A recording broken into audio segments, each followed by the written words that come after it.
The East was the place to live. 78 and 80, when the plaza was thriving, we had good commerce out here. We would catch the bus like to the plaza. That was the popular thing to do. We rode bikes, we jumped rope, we played hopscotch. We had theaters.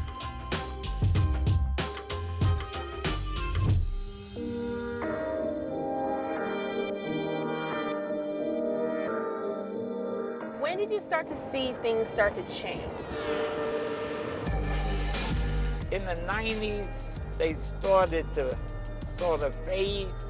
The crime element started to pick up a little bit, and people started moving out. And then we lost J.C. Penney's, we lost Dillard's. Then we were right on the brink of Katrina.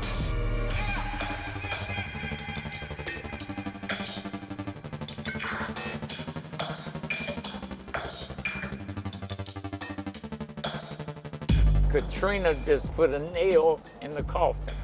Already written North East off after Katrina. It's a total difference from when you look in the east and you look uptown on St. Charles.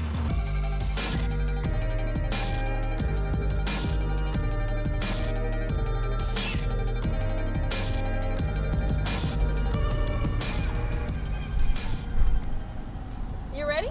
All right, so where are we headed, Mr. Walker? Oh, I was going to take you through the subdivision first and just get you a little acclimated.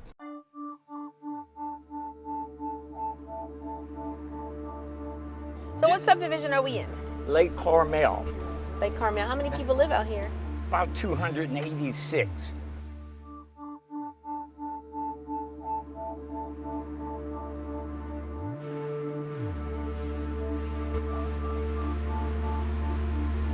Driving around, you can tell Ronald Walker loves this place. But every day, his frustration grows. Now, this is the houses that were hit.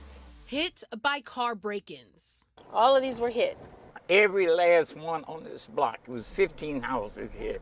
We drove to one of those nearby subdivisions. Hi, ma'am. And met one lady. I mean, it's a good neighborhood, it really is. She didn't want her face shown, but didn't mind us using her voice. She agrees with Mr. Walker. I mean, you have beautiful homes, you have a great, great neighbors, but it's just the property crimes keep happening. But and it's children that's not even from this neighborhood. Neighbors, Walker says, do everything they can, especially because most of the homeowners around here are retired. Walker says the police are short on patrols while long on response times. We call the police is a no-show. Now, to be fair, I see the police cars patrolling the area, right? This is what you saw today. This is after we met with Commander Dupree last Wednesday. What did Commander Dupree say to you Wednesday? He said he has a manpower shortage. They're supposed to get more policemen. The NOPD is struggling with a manpower shortage and has been for years. To top things off, New Orleans East, NOPD's 7th district, is the city's largest. We asked the NOPD many times for an on-camera interview, but they never got back to us. And for thefts, we had 22. So we went to the NOPD's weekly crime stats meeting. As y'all know and I've seen on TV for the 7th district, we have had 3 homicides out here. Here, they talked about violent and property crimes. In this meeting, things appear to be improving. The video footage that we're able to get actually is assisting us in bringing everything down to try to keep everything under control. So we noticed this man sitting in the meeting.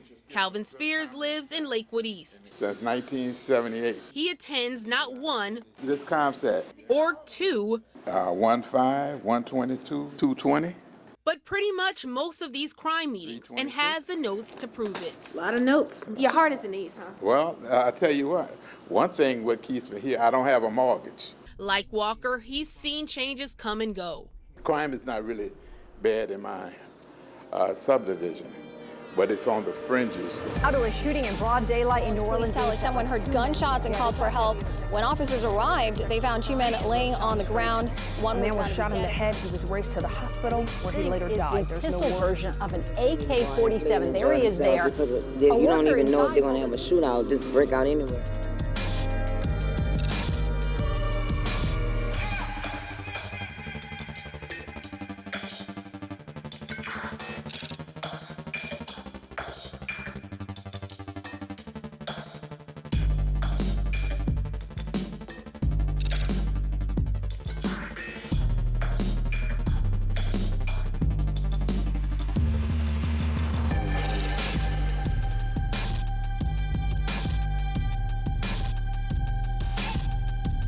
We just have to still applaud these officers here in the 7th District because I think they're doing an awesome job with the personnel that they have.